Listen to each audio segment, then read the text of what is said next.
I immediately was interested in the 80s and the invasion of Afghanistan by the Soviets because I knew a little bit about it and I thought it had dramatic possibility.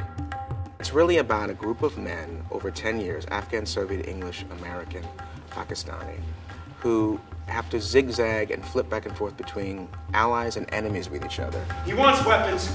He deals with me himself. I find the piece to be about various things. One, possibly about historical and political issues, and then the other is just, it's a spy thriller. And it's about the psychological story of this one operative. How long will you be here, Comrade James Warnock? Musically, what I wanted to do was to tell the story of Jim.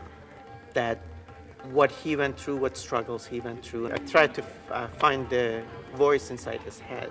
I was trying to really pare down everything so that really it was about the story, the words, and the actors.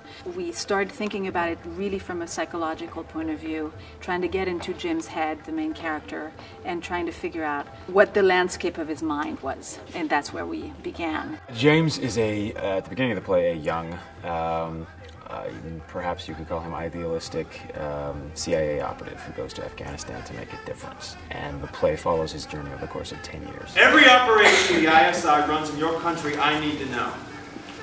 And if you give me what I need, I will give you what you need. I do a lot of research for the plays I write, and particularly for this one. One was reading voluminously both the American and Soviet archives about what had happened on the ground during the Soviet invasion. The sort of ur-text for what really happened is Steve Cole's Ghost War, which is justly famous and won the Pulitzer Prize. And I spoke to a number of ex-spies about what life had been like. And that was the starting point, and then then your imagination takes over and you go from there. Only God is to know all our secrets. Abdullah Khan is one of those almost Shakespearean characters. He's much larger than life. He's a character that we don't usually meet in our Western culture. He's a man of the earth. He's a man with a tribe. He's a man with very, very powerful, strong family values, and he fights for his family and his country. As such, he's also a warrior, and he fights very strongly for what he believes in. So this is now what you call friendship. Let me finish. Nothing is simple.